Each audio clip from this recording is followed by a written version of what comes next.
Hello and welcome to the Apple Insider Podcast. This is your host, Stephen Robles. This episode, we're going to talk about the iPad mini, the big review that went up on Apple Insider. iPhone 13 thoughts, we now have them in hand.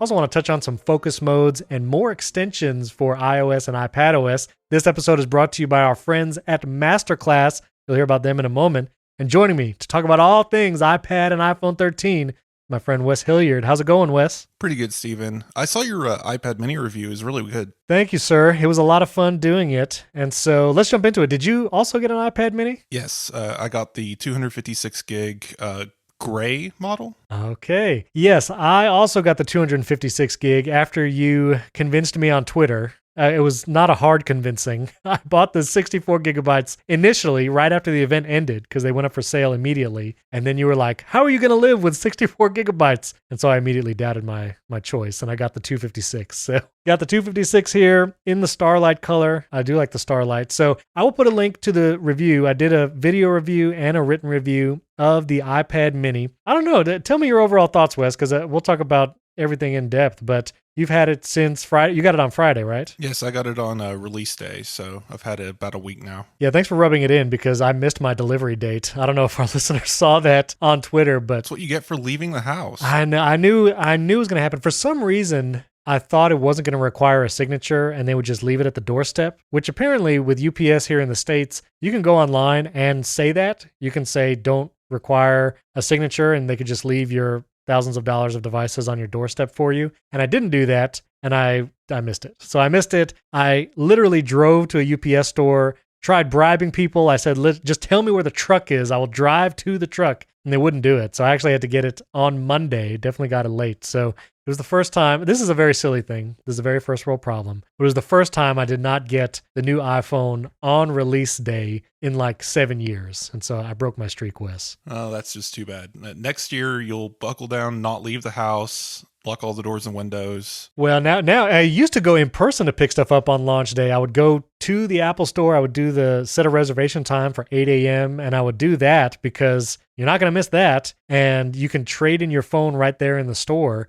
I don't know. I might go back to that next year. But anyway, iPad mini. I really like this thing. I have lots of thoughts. Tell me, what has your been experience with it for the past week or so? I've definitely enjoyed using it. I like the fact that it is pocketable, basically. Like generally around the house, yes, I wear loose gym shorts and stuff, so it's perfect size for my pockets. Like how the content's presented on it, it's definitely a vertical iPad, I believe. Like yes, it's just good for reading, good for consuming content, gaming, basically the exact opposite of what I use the iPad Pro for. So pretty cool. Exactly. Now, have you ever had an iPad mini before? Yes, I had the 2 iPad lifestyle back before it was cool.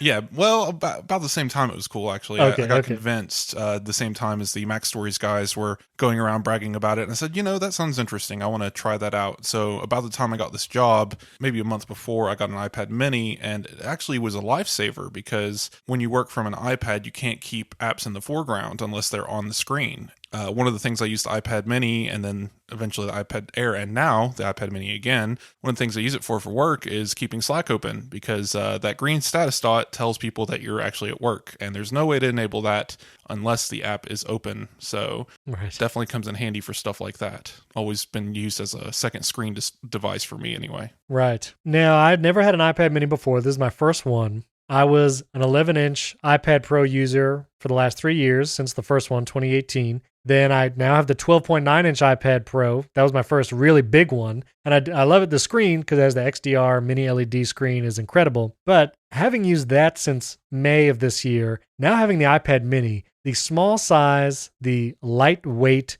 the ultra portability, I really love this form factor. Just the physical device, the hardware, has the same design as the Pro and the Air, but having it in this size, it's just fun. Like, it's fun to use. It's fun to hold because it's so much lighter than the 12.9-inch iPad Pro. It's just such a significant difference. I do have to know, Wes, I had to increase the text size and app icon size when I first turned it on because the pixel density is so high that all the text and icons appear smaller on this screen than they do on like the iPad Pro. So are you still rocking that tiny, tiny text size, or did you up that text size? Well, I actually kept the standard text. It's tempting, especially with the per app text things.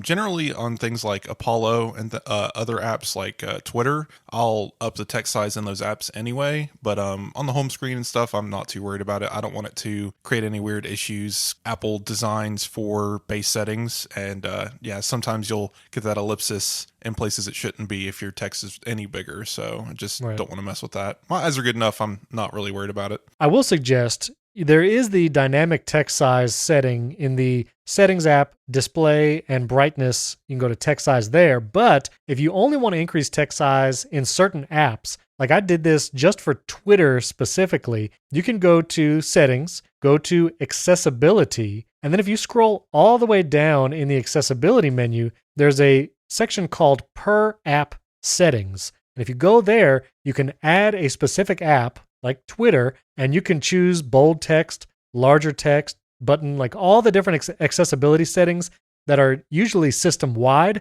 you can now change on that per app basis. So if you just find one app to be a little too small for text, but you don't want to increase the text size across the entire device, go to that settings, accessibility, per app settings, and then you can change the text size just for that app. So really useful, I think, on this device specifically. Steven, I'm going to blow your mind unless you already know about this, but the text size control is a control center widget. Okay, so I had heard about... It's much easier. I had heard about that, but I could not find it in the control center settings thing. So where do I go to like enable that? Well, first you put on your old man glasses. Thank you. Let me get them real control quick. center widgets. Yep. Okay, scroll to the bottom, and it's there. Text size. Now, I don't know if you already have to have. I see it. Yeah, I think it appears by default. The same thing for the hearing settings for like the background noise. I don't think you have to have the accessibility settings on first, but I may be wrong. But they did appear in my control center settings. Having this toggled on, you don't have to do all that setting stuff. You just go to control center when you have an app open and select for just a specific app, adjust the slider, and you're good to go. This is brilliant. I had heard about, there was a rumor, a voice in the wind about this control center app. For some reason, I went to settings and control center on my iPad mini. Maybe it's because the text was so small, I couldn't read it, but I could not find it. Yeah, I did have to just add it now, like hit the little green plus icon to add it to control center. But yes, now this has changed my life. You can adjust text size for all apps, for home screen only, which is pretty cool, or for a specific app when you're in the app. So if you have Twitter open on the screen, you swipe to control center, hit this control center widget, you can change the text size just for that app from the control center. Brilliant. This is something I want to look into because there are apps that have adjustable text size within the app settings. And I wonder if the developer targets this API and you're adjusting basically the same setting, or if you're doing both. So like if I already have increased text on in, say, the Drafts app, and then I use Apple's thing, is it going to multiply it even bigger? Something I'm going to have to try out. But keep that in mind. If you already have text settings elsewhere, you might end up breaking something or accidentally making your text huge. So that is true. Let's talk about the screen on the iPad mini. First of all, it has the highest pixel density of any iPad. It's got 326 ppi, pixels per inch, as opposed to, I think it's 254 on the other iPads. So everything is very sharp. Resolution is great. It does not have ProMotion, which 80% of the time I don't miss. Now that there's ProMotion on my phone and my big iPad Pro, I do notice it, especially like closing an app and going back to the home screen or scrolling in Safari. Like I notice it every once in a while. It does not bother me. And what also doesn't bother me is the jelly scroll. And in the video review, I'll put a link to it in the show notes. I did a slow-mo video of both the iPad mini and the 12.9-inch iPad Pro with ProMotion. And what's interesting is you can find jelly scroll both places. Even the big iPad Pro, if you slow the video down enough, there's a tiny bit of that jelly scroll effect, which means one side of the screen, especially in portrait mode, refreshes a little faster. So if you really look for it, you'll see one side of the screen move before the other. And you get this little like rubber pencil look between text or across like albums if you're in Apple Music or photos or whatever. But even though it's there, first of all, it's on like even the big iPad with a ProMotion display. It's just a little more noticeable on the mini, but overall does not bother me. I don't think like 98% of people will it bother unless you specifically look for it all the time. And if I'm just using my iPad like normal, I'm not looking for it. And so it doesn't bother me. Have you had any experience with that? I generally just don't notice. I'm viewing the content. I'm not really looking behind the content, trying to find how the pixels are firing or anything. I've never been one of those, like, I think I described it previously on the show. I'll be playing a video game and someone's like, oh, the frames just dipped to 40. I'm just like, what? Like, do you have a meter held up to the screen? Like, right. I am aware that frames do drop in certain circumstances, like high intensity tasks and stuff, but it's just interesting to me that people can notice it so easily. I've just never been one of those people. And yes, while I notice like 120 frames for sure, the buttery smooth scrolling and the unlock gesture on iPhone is just crazy with that refresh rate. But it's been pointed out elsewhere, this is a normal thing. It's existed in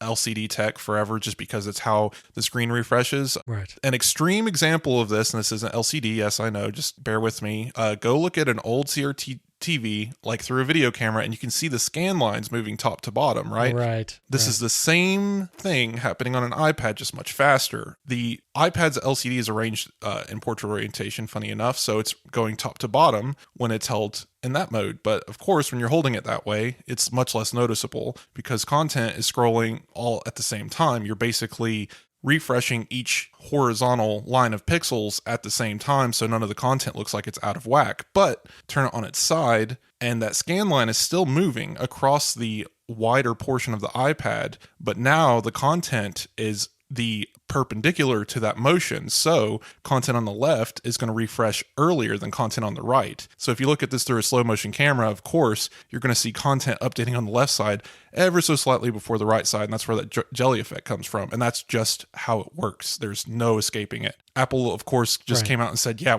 we can't break the laws of physics here unless we use a different display technology. This is just what happens. Right. I've seen people say that the jelly effect is more pronounced on the iPad mini. I don't really buy it. It's just an effect. We're looking for it now because we're really tuned into this 120 hertz display tech, and increasing the refresh rate, guess what? Makes it refresh faster. Those scan lines move faster. You're not going to see it as easily. You'll need an even faster slow motion camera to capture it. So that's why it is present on the iPad Pro, but it's much harder to catch, whereas it's not on the iPhone 13 at all because that's OLED technology and it's not using the same kind of refresh. So yeah, very true. So it has not bothered me. You have to get used to using Touch ID over Face ID. Having Face ID on the iPad Pro for so long, you just tap the screen or hit the spacebar on the Magic Keyboard and it unlocks automatically. There's been a couple times where I'm kind of staring at the Mini like, what are you waiting for? And then it's like, oh, right, I got to put my finger on the button. But you get used to it. The same thing happened to me when I moved to the iPad Air. Right. So because,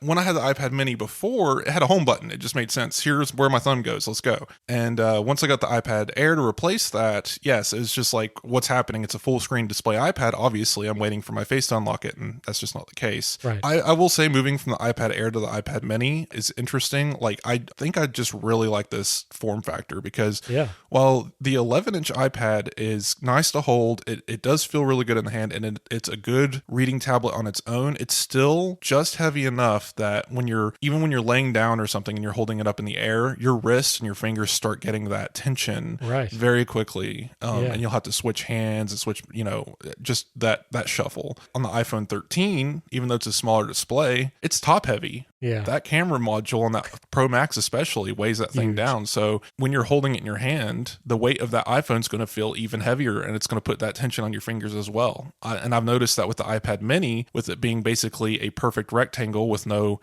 with it being pretty much balanced, it's just much easier to hold in the hand even than the lighter, smaller iPhone. It's just a very interesting device that way. Exactly. And so as you were saying, that hand tension, I'm excited. I'm going to be editing this episode that you're listening to right now, listener, on the iPad mini. And when I edit on my big iPad, the 12.9 inch, I definitely feel that hand tension pretty quickly. And so I'll do this weird because I'm editing with the Apple Pencil, I'm holding the iPad in my hands. I'm not using the Magic Keyboard. I don't like doing it on a desk because then I feel like I have to hunch over. So I hold the iPad as I edit all these podcasts, and my left hand, which is holding it, gets that tension. Like it feels like I'm getting RSI or whatever as I'm holding it. So I'll go from grasping it on the side of the screen and leaning on my leg to sometimes like putting my hand stand all the way in the middle back of the iPad Pro to kind of stabilize it that way. Those have to constantly shift. So I'm very interested to see what it's like with a full podcast editing session on the iPad mini. I'll report back next week because I'm literally editing this right now on the mini. There have been some valid complaints on the iPad mini. I just wanted to point out that, again, it's not a deal breaker, but it is interesting that Apple shipped the iPad mini without any real developer support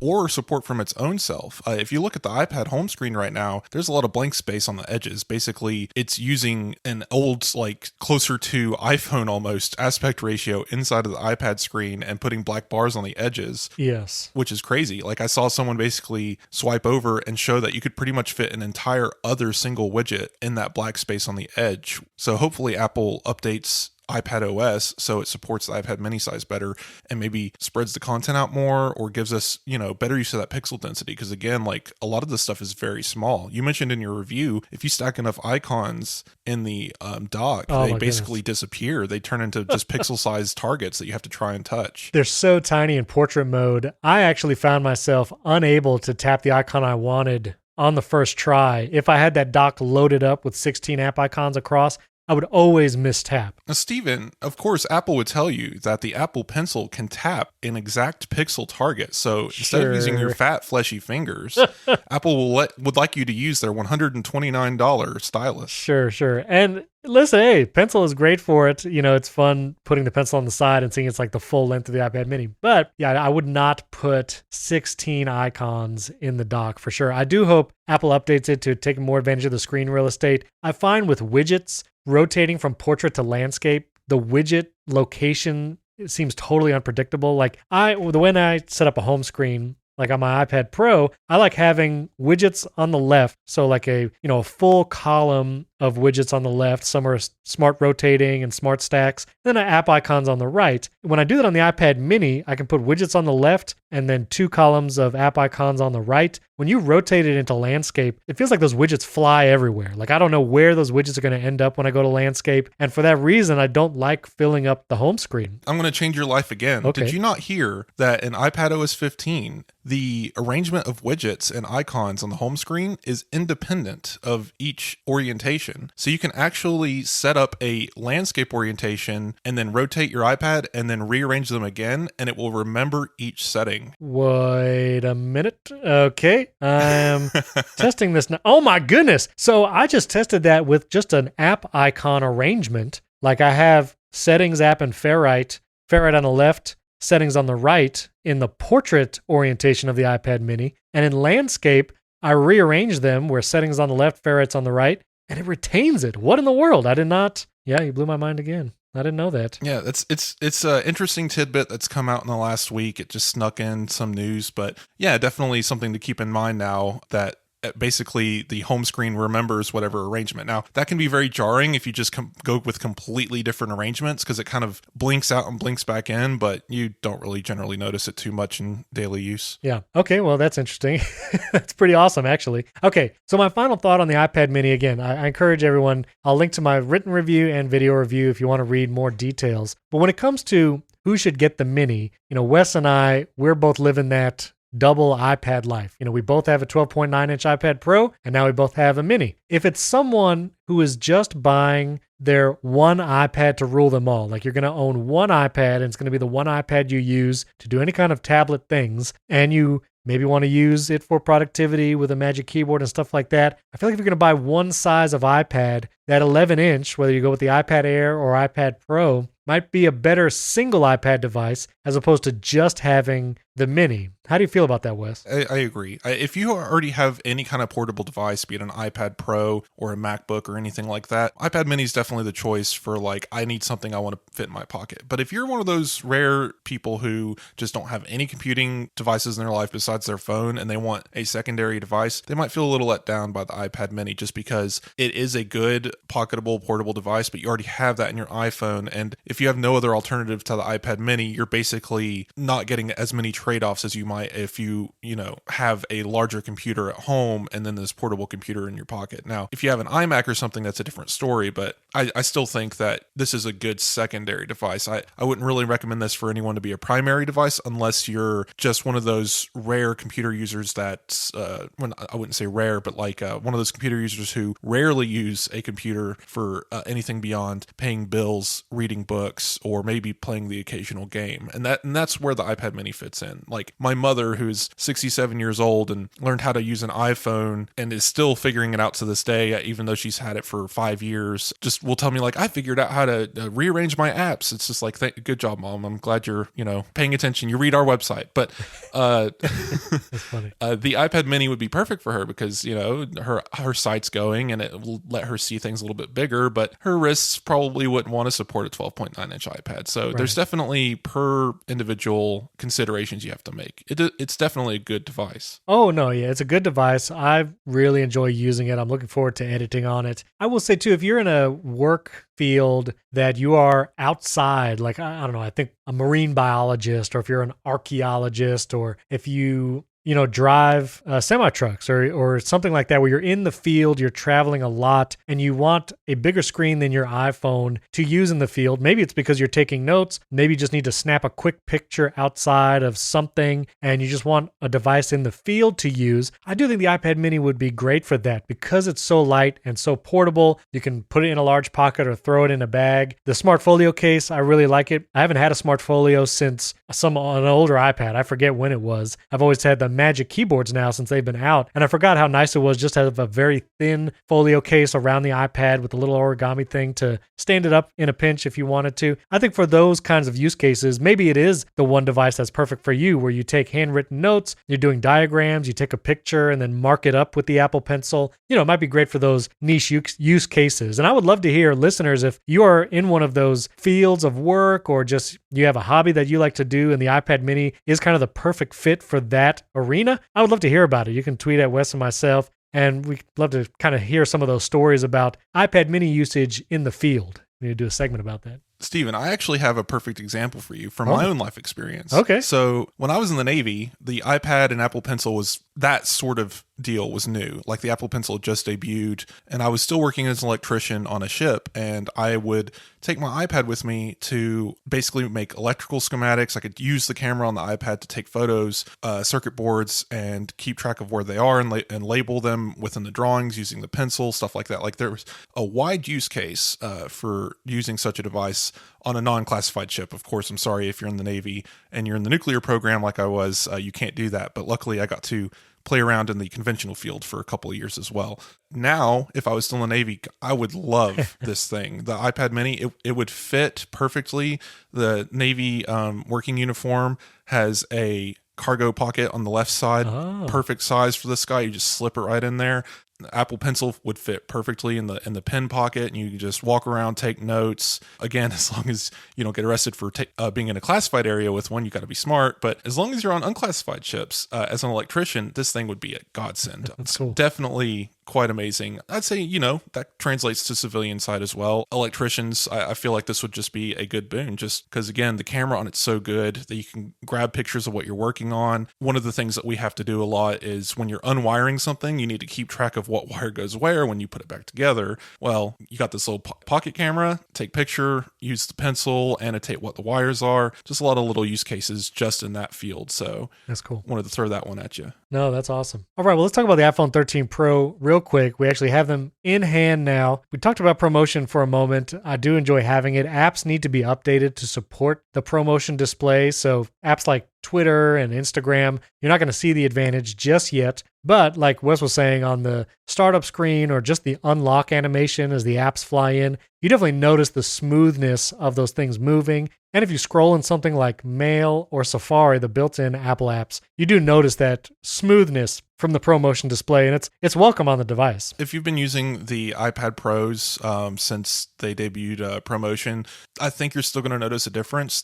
Just the smallness of the display makes a difference. I think the iPad does a good job using that 120 hertz, but the iPhone, it just really showcases it. I put it akin to, I didn't actually get sick, but I put it akin to motion sickness. Like that first time you see the scrolling effect and stuff, you have to do a double take and think, like, am I seeing this correctly? Like it almost makes you feel like you're like riding a roller coaster for a minute, because you can literally scroll Twitter while you're reading it. Try doing that on anything with 60 frames and you can't do it. The words are just gone. Yeah, exactly. So that's obviously one of the big updates for the 13 Pro. Battery life has improved. I've noticed that a little bit. But the big change is the camera system, especially if you have the smaller size Pro. Like I had the 12 Pro, not Max. We did not have sensor shift stabilization last year and some of the other improvements. But now the camera system is exactly the same on the 13 Pro and the 13 Pro Max. You get the sensor shift on the wide angle. Both have the 3x telephoto lens. And so all of those are welcome upgrades. And I will say,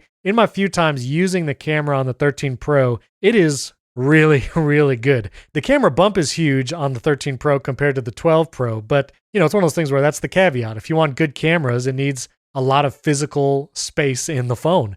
And so it's big lenses. It takes up almost more than half of the width of the back of that top of the iPhone. And it is heavier, but it looks great. One thing is, if you have not tried to do a macro shot with the new 13 Pro, and that is unique to the Pro, not the regular 13, the macro mode on the new 13 Pro is pretty incredible. You can get super close to a subject, either an object or even an animal, an insect, and the macro is just outstanding. It's super sharp, super clear, and it's just a lot of fun to use. I actually recently bought a full macro lens for one of my mirrorless cameras. It was a Lumix S5 camera. I bought the 105 millimeter macro lens, and using a macro lens on a camera like that is actually pretty complicated. There's such a wide range of focus that you could go between, and it's very tedious to try and find the exact focus point because it's such a shallow depth of field. And once I got the 13 Pro and tried the macro mode on the 13 Pro, I actually returned that lens, and I was like, I don't use macro enough to want a dedicated lens for my mirrorless.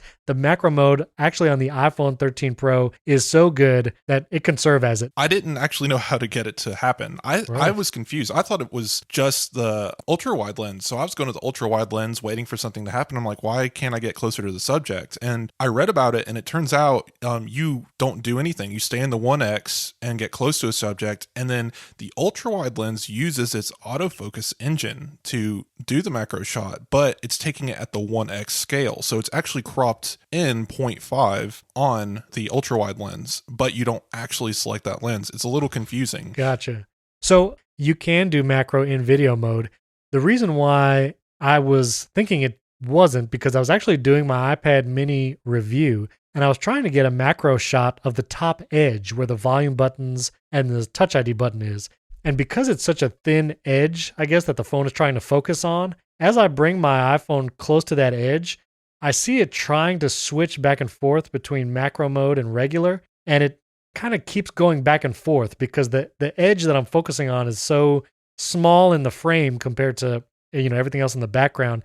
It's kind of flipping back and forth, and that's why I assumed it was not in video mode. But if you go into video mode in the 13 Pro camera, and you get really close to basically a flat surface or an object on a solid back surface, like I have my Magic Keyboard just on my desk here, you are right. The video mode does flip into macro. It just seems it struggles a little bit on smaller objects in the frame if there's a bunch of other stuff in the frame as well, if that makes sense. Yeah, I believe it is definitely a difference in capabilities as far as how close you can get, how well it focuses, but I believe it's still using the same type of feature to maintain macro video. So I'll tell you what, listeners, Wes just confirmed on Apple's website, macro does work in video and even slow-mo. And what I've done is I actually did a screen recording of what it does when I was trying to do a macro video of the iPad mini Edge. And so I'll tweet out that little video and link to it in the show notes, and you can kind of see what I was talking about. But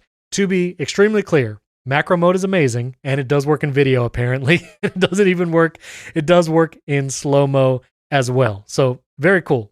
Great on the camera system.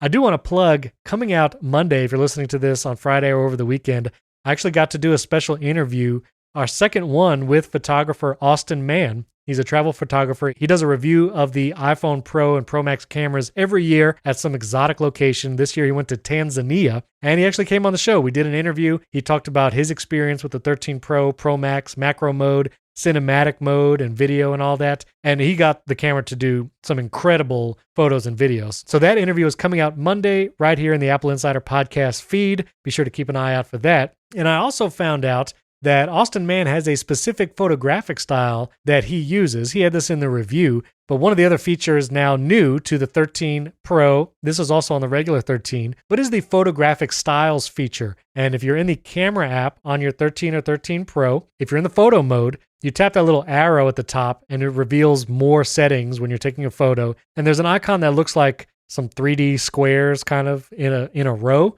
And when you tap that, you can switch to a different photographic style than just the stock neutral style. You have high contrast, warm, cool, vivid, and then you can even tweak those styles further when you choose a style. And Austin Mann, the travel photographer, he's like a pro, he actually uses -30 tone plus 15 warmth. And you can choose any photographic style, and basically those two values change depending on the style. So you can go to a style. I actually went to the high contrast photographic style, change the settings to match Austin Mann's, -30 tone, plus 15 warmth, and that's how I've been taking pictures with it. And I think I do like how those pictures come out. Have you messed around at all with the photographic styles? I've been defaulting to Apple's neutral tones, but Yeah. I did set up a couple. I like my photos generally warmer, so this is definitely something I could make use of. It's just one of those things where I don't know the term I could use, but I'm an amateur photographer, whatever, like I'm self-trained. Prosumer. Yeah, sure. But so I tend to like fiddling with my photos more. I like editing in post. I like using RAW. So this is interesting to me, but I've always been a fan of Apple's very neutral take on photos. They've always went for the most realistic color and representation in a scene. And these photographic styles, they're not just overlaying the image, even like they're adding and changing how the entire camera stack is working to produce a photo. So you can't even change this after you've taken the picture. The photographic style is baked in. Right. So that just that scares me a little bit. It's something I'm gonna have to play with, find something that I like, maybe for specific situations. This is one of those things where you can have multiple things set up so you can switch. So I'm going to have to find good ones for night, day, stuff like that. Yeah. It's interesting though that they've only given you warmth and tone. I guess it makes sense. For example, if you're confused by what this even means, go to a store that sells televisions and look at a Samsung TV on display in the market, and they will have their tone turned all the way to the highest contrast possible. Cranked. Yeah, and they will have the coolness all the way to the bluest blue possible, because that the bright whites and the blue color tint, for some reason in fluorescent light, looks just stunning and beautiful, and it will never look like that inside of your house, I promise you. But that's what it basically is happening. They're taking these very base details and cranking it up in a way that makes it appealing. And so if you do this like as a photographic concept, you can create more unique photos, because I guess it's kind of like what I was listening to John Gruber and the ATP guys have all been talking about it. And it's one of those things where for years now, everyone with an iPhone has been taking iPhone photos, and you post it to Instagram and you say, yep, that was taken on an iPhone. That looks like an iPhone picture. And you see a Pixel photo and it's like, yeah, that looks like it's a Pixel image. And it's because they take on these very specific characteristics. And now with photographic styles, you can kind of change things into being more unique to yourself. Right. Yeah. And I will say, talking about TVs in a store, maybe people don't do this as much anymore, but I used to work at Circuit City, and I worked in the entertainment department where you sell TVs and surround sound systems. And I remember as I would show people the TVs, one of the big selling points was like a Sony LCD TV would have great contrast. Like the blacks would be dark, and it was actually a better picture. And then you could adjust the color, saturation or vivid style, however you want after the fact. But the TV itself had a better contrast ratio than, say, like a cheaper Panasonic, whatever. But whatever TV had the colors cranked to like the highest saturation or most vivid or whatever, that's what people were drawn to, because it looked like it was the deepest colors and it was the most visually appealing. And they would regardless of what I would say as the as the Circuit City employee, they would just go for the most vivid looking color image that they could see on the huge wall of the TVs. So I just think that's interesting. Human nature. Yeah, I've always been a Sony guy myself. I prefer the way that they handle reds and blues, and I like the way they do backlights, at least in older models. Now that everything's OLED, you don't really have to worry about that anymore. Yeah. Samsung's always just been a little too extreme for me. Even when you go to standard settings, they seem to be trying a little too hard. I don't know. Yeah, no, for sure. This episode is brought to you from our friends at Masterclass. With Masterclass, you can learn from the world's best minds anytime, anywhere, and at your own pace. You can learn the art of negotiation with Chris Voss, space and astronomy from astronaut Chris Hadfield, or scientific thinking with Neil deGrasse Tyson, or even music scoring with Hans Zimmer. Those are some of my favorite classes. But with over 100 classes ranging from world-class instructors, cooking with Gordon Ramsay, pet training, everything that you've wanted to learn is closer than you think. Every masterclass course is broken down into individual lessons that are just about 10 to 15 minutes long. So you can do a lesson on your lunch break or just sneak one in at any time of day or binge an entire course. Every class is super well produced. It looks beautiful. It sounds great. And one of my favorite features is starting one on my phone in the Masterclass app, and you can switch it over into audio only mode and listen to it just like a podcast. But if you're in any kind of freelance work or work in contract negotiations or just have to communicate with any other human being, I highly recommend that class with Chris Voss on negotiation. He was the lead FBI hostage negotiator. I read his book, but this masterclass will teach you everything you need to know about communicating, negotiating, contracts, all that kind of stuff. I can't recommend it enough. You can watch Masterclass anywhere you want on iPhone, iPad, on Mac, and Safari. You can watch Masterclass anywhere. You can use the app on the iPhone, iPad, or even Apple TV. You can watch it on the web in Safari. And many classes actually have high quality download material. So if you do a cooking class, you can actually get a PDF download that is basically like a high-end cookbook, and that's included with your subscription to Masterclass. So you can get unlimited access to every Masterclass, and as an Apple Insider listener, you get 15% off an annual membership. So go to masterclass.com/AppleInsider, and that link will be in the show notes as well. You can just click it there. But masterclass.com/AppleInsider for 15% off Masterclass. Our thanks to Masterclass for sponsoring this episode. So the last thing I'll say with iPhone 13 Pro camera, cinematic mode, which has gotten various thoughts. It is portrait mode for video. This was the rumor that came true, but I would say it does work pretty well. I haven't tested it extensively, but John Gruber linked on Daring Fireball this short film called Float, and this person actually made an entire short film just using cinematic mode. And you could really see what it's capable of in that film. It's filmed in daylight, so there's good light, it's bright, kind of best case scenario for cinematic mode to function. But I do think this will be a fun feature, and people will make, I think, really good looking videos. I was just testing it with objects, which it does work with objects as well. You can tap to focus on something in the foreground or background, and it will shift focus. It has all that depth information, so you can adjust where it's focusing even after the fact. But I do think this is a fun mode. I'm glad Apple included it, and I think people will do some creative stuff with it for sure. I think it's interesting. It is a little annoying that it's only 1080p, but who's really checking these days? It's one of those things where, forget everything you've read or heard about cinematic mode. All right, everyone's going to have their opinions.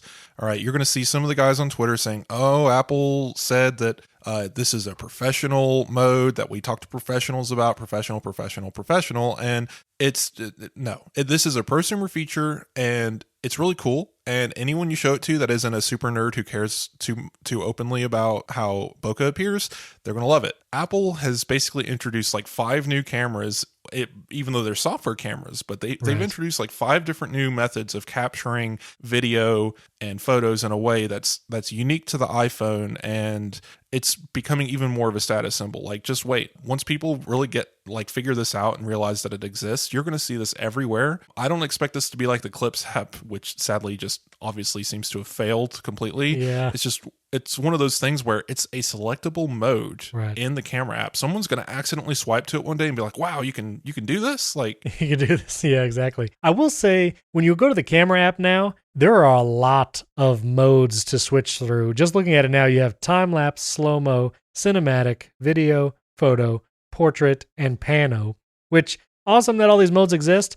I do kind of wish there was, maybe you'll blow my mind with a feature I don't know about yet, but I almost wish there was like a list view or like a quick menu view where you can jump to a mode rather than having to swipe across the screen to switch all these modes. Well, Apple would tell you that's what long press is for. Ah, right. Long press the icon to get straight to the thing you want to do, or set up a Siri shortcut and add it to your home screen. Yeah. Now, I will say long pressing the icon, you get selfie, video, portrait, portrait selfie. None of the other modes are there. So, of course, whatever is happening on Apple software side, everyone's like, up in arms, like, oh, software quality issues, whatever. Let's just take a moment to pause and remember that we've been in a pandemic for going on 2 years, and they're still somehow making all of this, and it still isn't totally broken. So kudos. Like, yeah, my phone isn't on fire. I saw a few new Fire phones this week. That's true. It's interesting. That is true. And the iPhone 13, I really feel. Some people are saying, is it an S cycle? Did it warrant the number? I do think these camera improvements, ProMotion on the Pro, better battery life across the lineup, A15 Bionic. Renee Ritchie did a deep dive into the performance of the A15. I do think it's a significant upgrade year. I don't think it's just a meh year. Yeah, you're going to see the people like, oh yeah, it's an S year, there's nothing. But as soon as you look past the surface level, it's insane the amount that they've accomplished. Like, they took the iPhone 12 camera, which was voted like across the board from many reviewers as one of the best smartphone cameras in the world, and improved it by big numbers. Like, the amount of light each sensor can take in is up by double-digit percentages. Yeah. The ultra-wide camera has autofocus and can take macro shots and introduce a whole new mode of photography and videography to individuals. And you have like this 1 to 2 hour longer battery life. Yeah. Not to mention ProMotion.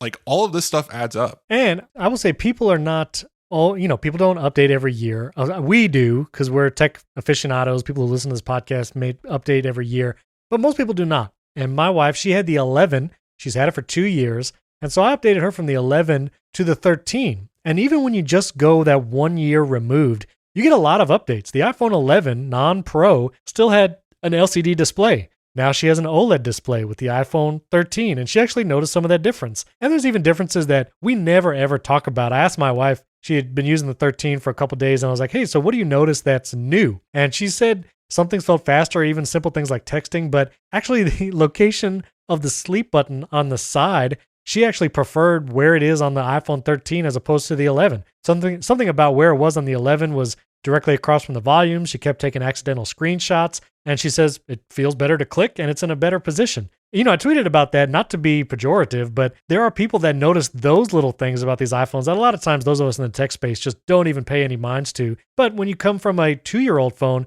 it actually feels significantly different. Yeah, my niece says that her friend upgraded from an iPhone 8 to the iPhone 13.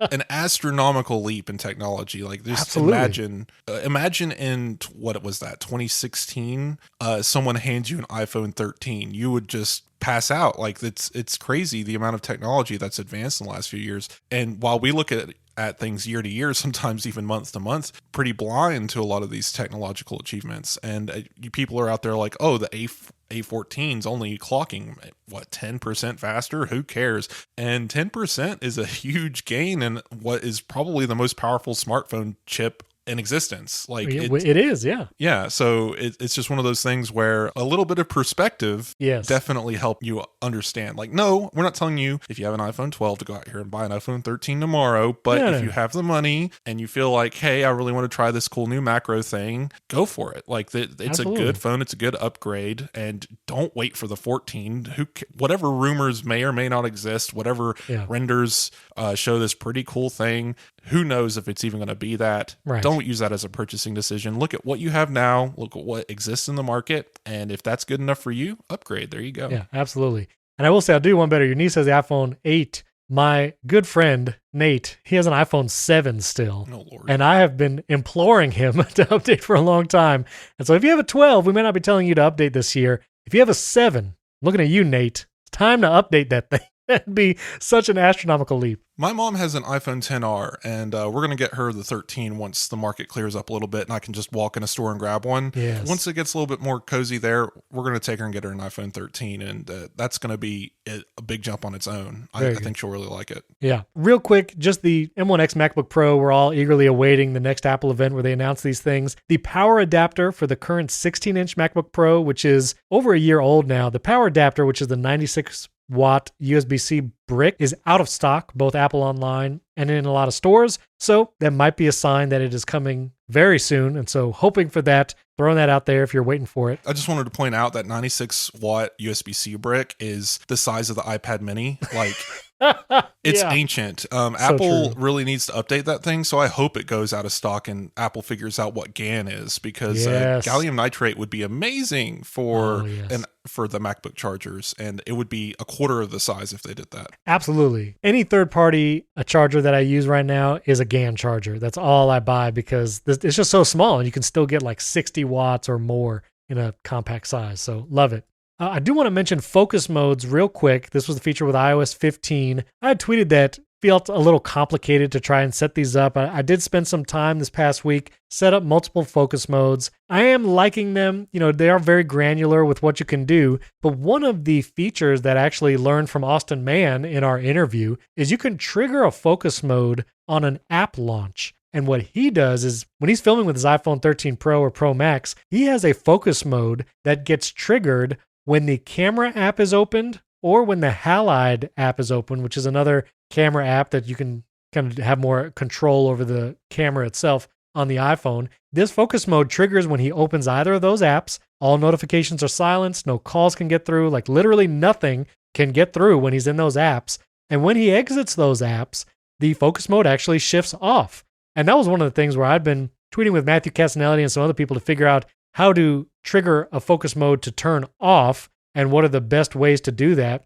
And while this might not work for everyone, you can set up a focus mode where it triggers on an app opening and then will switch that focus mode off when you exit the app. Now, if you're a photographer or videographer, that would work great for the camera, Halide app, or other apps like that. But some other ideas is if you're going to edit a video in LumaFusion, let's say on your iPad Pro, or maybe you want to sit down and write or study. Maybe you're going to open Safari and you want to just do a bunch of research and not be bothered at that point. You know, program a focus mode where it will be triggered when you open Ulysses for writing or Bear or whatever pages, or maybe even Safari. If you know you're going to be doing research, you can set up a focus mode to get triggered with that. I just thought it was a great way to trigger focus modes, and I had not realized yet that an app launch could trigger it as well. Have you been using focus modes at all, Wes?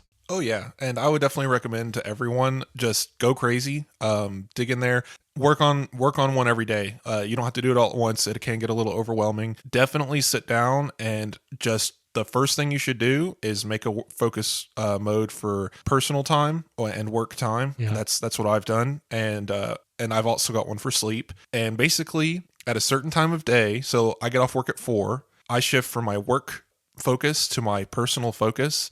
That changes all of my home screens and all of my devices. My Apple watch face automatically shifts to a different watch face, useful for different things in that time of day. And then 10 p.m., I shift over to the sleep focus, which again changes all of my home screens and all of my devices. My iPhone gets a little bit more of a health focused screen, less content on it, so I'm not clicking on so many things to try and, scroll Twitter for an hour before bed. It's just really interesting. Once you get all of your devices going on this, it's definitely one of those Apple magic moments. Definitely worth investing your time in. Yeah, for sure. And I've set up a bunch. I was trying to do some custom home screens too. Like if I have a day off, switch it into personal mode like you were saying, and I get a home screen that doesn't have Slack and email and all the work apps on it. So still working on perfecting triggering those things. So you can set a focus mode to start at a certain time and end at a certain time. It's like right now I have a one day off a week and I schedule a focus mode to enact in the morning and then turn off that evening. And you can do that. So you can schedule focus modes. And again, you can choose specific contacts to still be able to reach out to you, friends and family that you want to be able to call or text you. And you can choose specific apps that still let you send notifications. Like if you still want to get text messages, even though you have that kind of focus mode enabled on your off day, you can still enable that individual app plus individual contacts. So it is very cool. I'd love to hear our listeners are using it too. Apple has a mode for focus modes that tries to be intelligent. Like I had this on for a couple of things on the first few days. This might have gotten better, but it wasn't amazing because it would just be like, oh, you opened Twitter, you're in personal mode now. It's like, no, don't try to be too smart about it. Yeah. The time things are definitely the best way to go. If there is one, like if you set up one for gaming, try the intelligent thing, because it would be cool if it just learned that every time you open a game app, it would just launch, rather than you having to get so super granular and reselect your games every single time. Try automations with this too, because like setting up your Apple Watch face with this requires you to use the automations and shortcuts. It works great. Definitely just really simple, really straightforward, and you can just, like I said, this goes as deep as you want it. And it just reminds me of something I wanted to mention earlier. It's just funny to me how complex iOS has gotten over the past 5 years. And I still see online and in places like Reddit, people saying, Android's just more customizable, more granular control. And correct me if I'm wrong, but I'm seeing iOS get these features that are actually useful and more customizable than Android. And I need to probably go buy some Android device like all these other Apple guys have been doing lately, just so I can see the other side again. I haven't owned an Android proper since like 2015. So yes, it's changed, but my understanding is it hasn't changed that much overall. We're still talking about, choosing your widgets on the home screen and having granular settings for certain apps. Yes, settings for everything, settings overload on Android. But for Apple, it's different. It isn't customize the look of your status bar. It's customize how the phone works at specific times of day for you to make you more productive. And I just find that much more useful personally. I agree. And I mean, I guess if you still want to use Comic Sans as your font, Android is still your go-to. You can't do that on iOS, but I do not struggle with customizations, wishing I had more and don't. Yeah. I think the only thing that still bothers me is I wish I could put icons on either side of a home screen without them snapping to the left, but it's really not that big of a deal for me. Yeah, nothing against Android users, again, because like I came from that place. Like I understand as a nerd, like I love the crazy customization. I used to spend hours just searching through all the different launcher options and just going crazy with it. Like just like, 2008 MySpace style, just changing every little thing I can to make it my own device. For sure. And if there are any Android listeners out there, listen, I was an Android user until the iPhone 4, and I rooted those things. I put the Cyanogen mod on there. Like, I did it all. So, and it's, it's fun if you enjoy tweaking stuff like that. But I don't know, maybe it's 'cause I'm so old that I need bigger font. I'm also old enough where I don't want to have to root my phones. Look, I switched from the Samsung Galaxy whatever of the time to the iPhone 4, and I hated the thing. And I went back to Android for a cycle. It wasn't very long, but and then Apple came out and basically said, here's a taller, little bit better phone with, touch ID and all that stuff. And I jump shift back to the 4S, and then I've been with Apple ever since. But I know that feeling of coming to iOS and thinking like, wow, this closed system sucks. I can't do anything. Like I just, I'm just supposed to browse Safari and that's it. Like that sounds boring. But not anymore. But yeah, it's gotten much better. Yes. And speaking of customizations, I did want to highlight some more extensions that are now available on the iOS Safari and iPadOS Safari. We listed a bunch last week, so you can go back to last week's show notes if you want links to those. But a few more that I've found, and these were actually put together by Mac Stories. I'll put a link to their article in the show notes as well, because they listed some of the ones we listed last time, like Momentum and some ad blockers and Amplosion to stop Google AMP pages from loading. Well, it doesn't prevent them from loading. It actually just automatically redirects you to the actual website instead of the AMP version. But a few other extensions that they were listing and I've been checking out. Tweak for Twitter is a Safari extension where if you look at Twitter in the browser, if you use Safari on iPad or iPhone to look at Twitter, this extension actually lets you customize what you want to block. You can block promoted tweets. You can block the news and trending articles that show up on the right side of the Twitter on Safari version. And this extension lets you customize all those things, what you want to see and what you don't. So that's pretty cool. Super Agents is another extension that will automatically dismiss or accept any cookie banner that may show up on a website. Because as you go around, because of the GDPR regulations and all that, there's like cookie banners on pretty much every website you visit now. And this extension will actually just dismiss those automatically. So that's pretty cool. And I'll put links to all these extensions directly in the show notes as well. There's another one called Pipifier, Picture-in-Picture-ifier, And this will force videos in picture-in-picture. It works for most videos on your iPad or your iPhone, because your iPhone can do picture-in-picture now too. And this will force videos into that picture-in-picture mode, iPad and iPhone. I actually use an extension like this on the Mac called Overpicture. And Overpicture is the same thing where you click a little toolbar icon on the Mac and it will force a video in picture-in-picture, even if there's not that option in the video player itself. So those are pretty cool. And finally, Vidimote, Vidimote. Vidimote is an extension where it actually gives you more controls when you're watching videos in Safari right there in the extensions toolbar on your iPad or iPhone. So if you don't see controls on the video player, like for forwarding or going back 30 seconds, if you don't see a full screen option on the embedded video player that you're looking at in Safari, this Vidimote extension actually will give you all those controls: play, pause, full screen, rewind, or fast forward 30 seconds. It'll give you all those controls right there in the toolbar, and you can control videos that are embedded on websites as you watch it. So that's pretty cool. And I saw you just added one here too. So which one is that? So Stop the Madness is a well-known extension that's been around forever. Apparently, I've never been able to use it before because I'm an iPad user, but it does a lot of stuff. So a lot of the things that we just mentioned as separate apps, this is just a container for several actions. This does the Google AMP redirect thing. This is just a system-wide like tracking blocker type thing, stops clickjacking in certain apps, stops the list goes on. Go open the app and read it. It's a good value. It costs a couple dollars. One of the things I've noticed just in general use that actually affected me positively is for work, I tend to have to SEO stuff with Google, and I have to do a Google search as much as I hate to. When you copy a Google search result, guess what? In regular use, you get that Google/search/blah garbage pile of URL. But with Stop the Madness enabled, it automatically transforms it without you doing anything. You just copy it, as normal. And the copied text is actually the destination URL, which is very handy for me for what I need to do. So just interesting stuff like that. And it does the same thing for any bit.ly links, t.co, stuff like that. You'll automatically get the destination link rather than whatever intermediary link that you get for tracking. So just a very neat little app for that. Very cool. So yeah, listeners, check out those extensions. Let us know if you are using extensions that you really like on iPhone or iPad. Finally, two quick things. The iWork suite, which is Pages, Numbers, and Keynote, had a number of updates this past week. Some updates for collaboration, pivot tables, different kinds of charts you can use. I thought the one really cool feature that they added was actually for Keynote. Keynote is Apple's PowerPoint solution, or like Google Slides. I love Keynote. I've used it for years and years. I prefer it to any other presentation software. They've actually added a feature now where you can add a live camera feed inside a slide. So if you're presenting a Keynote presentation and you want to be able to show the camera on your device so you can actually have a video of you built into the presentation on a slide, you can actually add that live camera feed either in a window on a slide or full screen on a slide.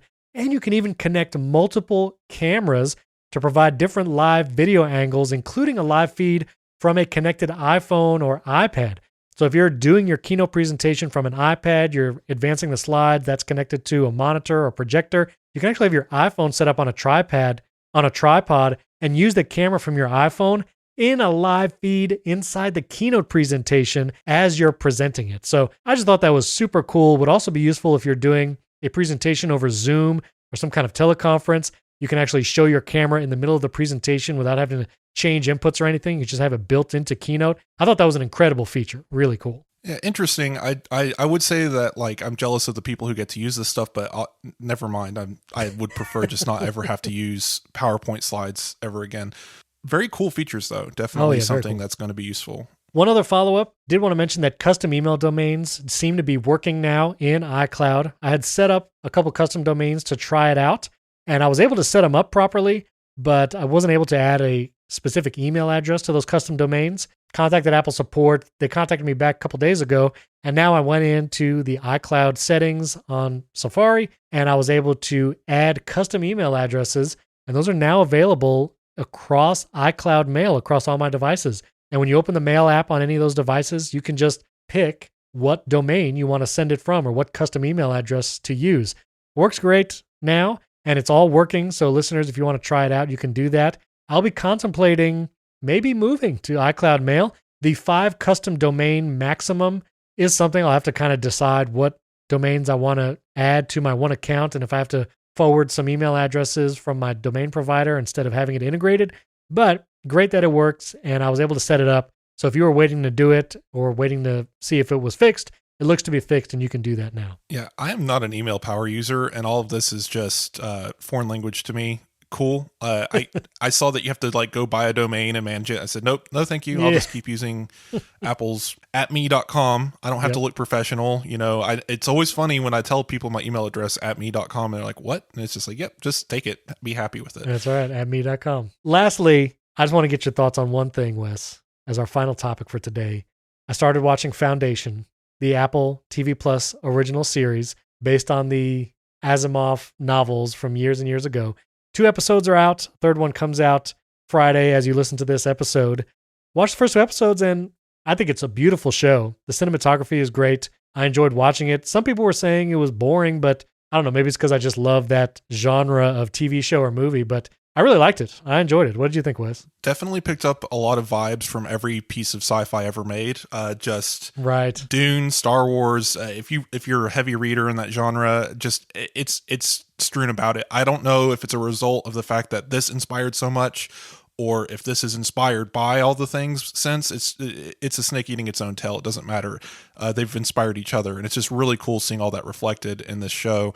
I've watched only the first episode. I'll have seen the second episode by the time you guys listen to this, but it's amazing. I definitely, like, I'm a person who can sit through 2001: A Space Odyssey and not fall asleep. So boring is just not on my caliber. All right. Like, I get it. Right. Like, it's very dense. There's a lot of detail, but I will urge people, don't get caught up on all the small conversations. Don't get caught up on all the jargon. The show's going to be several seasons. You know, they're going to have plenty of time to establish all of this content. The way this director is obviously seeming to go is just throwing you in there and letting you grab onto what you can. Don't get caught up on that, because if you look at the overarching actual story of the 2 main characters that we were introduced to, it's very straightforward. It's fish out of water, and this character is incredibly smart and is using their intelligence to help, you know, create a better future. Not a very difficult story to understand. Just get away from all the technical jargon. You'll be all right. Like, don't let that overwhelm you. Very beautifully shot. There's got to be a website somewhere that knows how much this costs to make. I would hate to know it, but it's just, like, knowing how much Morning Show, like Apple, there was some rumors about Apple spending millions of dollars to make Morning Show. This has to be multiplied by like 50 to make this show. Just the effects, the space station, everything happening, like the world that they've built is just a CGI masterpiece. And knowing that like one frame of a CGI piece of art can cost upwards of hundreds of thousands of dollars, it just, I would hate to even look at that budget sheet, but Apple has the money for it. Yeah. Like, I was going to say, like, this is the first, like, real stepping outside of the realm of reality for Apple, because, like, out of all the Apple TV Plus shows that we have, it's all, you know, reasonably believable modern shows with, you know, human actors and all of that. Even C was set in a post-apocalyptic future where they can just shoot in grassy fields and call it a day. Right. This is the first real Apple TV thing that just, it's a full CGI piece of work. They're probably filming in a green room half the time, but man, is it just Apple's just flexing their money up. Yeah. I wanted to ask you real quick. In several of the scenes, you see one of the main characters sitting at a table using a tablet device and a stylus. Yes. And I just wanted to point out that this thing is very eerily reminiscent of an iPad. I know it, like, yes, if you're in the future, you're going to have tablets that you're drawing on, but even the stylus kind of like is emblematic of the Apple Pencil. And I just wanted to point out how funny that is. Like, yes. I wonder if Apple's going to try to sneak in anything, because as far as I can tell, this is supposed to be future humanity. Like, of course, like thousands and thousands of years removed from modern humanity. Right. You know, we've expanded to trillions of people living across the entire galaxy. But just interesting that even then, like, it's just like, wow, there's this little piece of modern, like, concept in here. And very neat. You know, it's funny. So it's Dr. Harry Seldon, one of the main characters of the show, that is using that tablet-like device. I did think that was interesting, but also he has this, no spoilers, but he has this other, like, I don't know, dodecahedron type device that... I thought of Nanoleaf too. Yeah, it's like a Nanoleaf thing. You know, projects this floating image in the in the room above him, and he kind of observes and messes with the mathematical equations in this augmented reality type thing. And like, yes, not only is this future tablet thing pretty interesting, but the fact that he's using an augmented reality device, it's like, maybe this is foretelling of Apple's. Yeah, the way they do holograms is very physical. It's yes, all of it just feels very grounded and well done. And I've written a few articles about Foundation leading up to the show, a few interviews with Goyer, the writer showrunner. And one of the things I took away from it that I remembered when watching this episode is that he told his CGI guys, the computer guys, that he wanted to make math look interesting because a lot of this show is about math, and he wanted to physically represent math in a beautiful way that was captivating. And that's where that device came from that does the holographic equation. And he said that is supposed to be just a beautiful representation of math because, no one wants to see equations on a chalkboard. So right. No, it's pretty cool. I encourage you listeners, if you haven't tried it out yet and you have Apple TV Plus, you should try it, especially if that genre is your thing. And there is a companion podcast. Yes, that's right. Yeah, they did that for All Mankind too. They're jamming on both. And we're actually recording this. I didn't even realize this. We're recording this podcast on International Podcast Day, because every day is a day. It's International Bagel Day, Pancake Day, whatever. But today is apparently International Podcast Day. Even Apple Podcast was tweeting about it. So happy International Podcast Day, Wes, and to our listeners. Fun. I love all the made-up holidays for our industry. No, exactly. Question before we go. Are you going to watch, do you care for The Problem with Jon Stewart? I've been seeing it everywhere. The first episode is called The Problem with War, so he's going to get real serious right off the bat. But everything I've heard, everything I've seen, there's a podcast to it as well. And they already have they had a teaser episode earlier, and now the full episode's out now. But they had a teaser where the writing room got to spend basically 5 minutes making up jokes about how old he is. And it was just really funny. And there's a video version of that on YouTube. But I would definitely say if you like John Oliver or anything like that, I would check it out. I'm going to watch this episode today. I'm going to be listening to that companion podcast. So yeah, it's right up my alley. I think I'm going to try it out too. I am very curious what it's like, and I think I enjoy that style. So yeah, I'm going to check it out for sure. Well, listeners, let us know what you've been watching on Apple TV Plus. If you got the iPad Mini, iPhone 13, or 13 Pro, we'd love to hear about it. You can tweet at Wes and myself. Our Twitter handles are in the show notes. If you haven't yet, we would greatly appreciate a 5-star rating and review in Apple Podcasts. When you guys do that, it helps us in the rankings of technology podcasts, and we're frequently in the top 30 and 40, so we really appreciate you guys doing that. You can also support the show at patreon.com/AppleInsider. You can get early access to the show in an ad-free version, or you can support us directly in Apple Podcasts for $5 a month. You get an uninterrupted ad-free show and early access as well. And don't forget to check out HomeKit Insider. It's our show where we do HomeKit and smart home products. Andrew O'Hara and I host that one. That comes out every Monday. You'll find a link to the show notes for that as well. Thanks for tuning in. We'll catch you next time.